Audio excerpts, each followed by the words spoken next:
Hello everyone.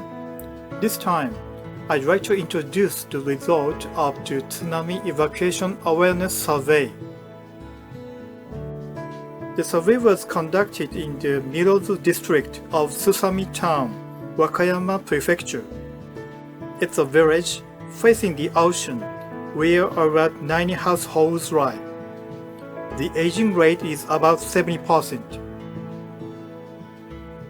If an earthquake occurs in the Nankai Trough of the Pacific Ocean and the tsunami is generated, the government has published an assumption that there will be a grace period of only a few minutes before the tsunami arrives. We focused on the following point: whether the villagers are positive about their preparedness for such harsh assumptions.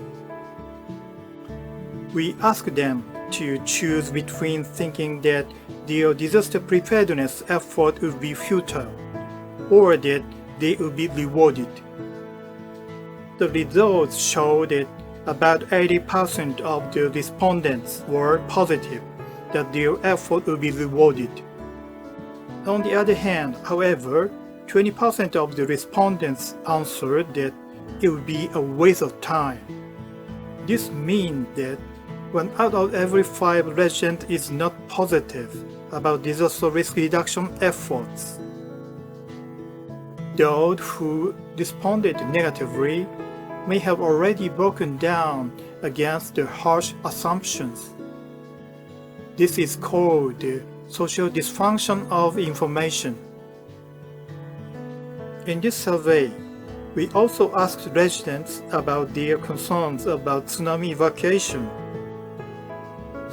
As a result, the most common concern was being trapped in the house by the earthquake and not being able to evacuate.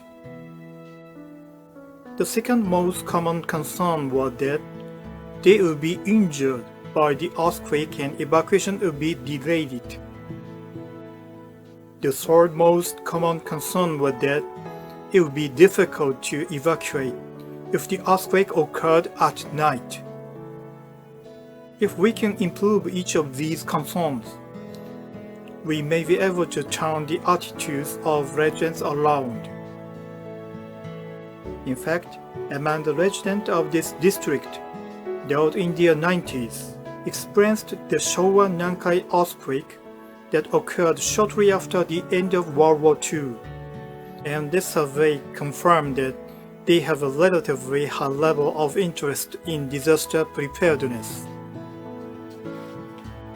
If we can dissolve the mental barriers, I'm sure that the feeling of residents change for the better, as they will say, let's be prepared and let's give it a try because it was it, I think.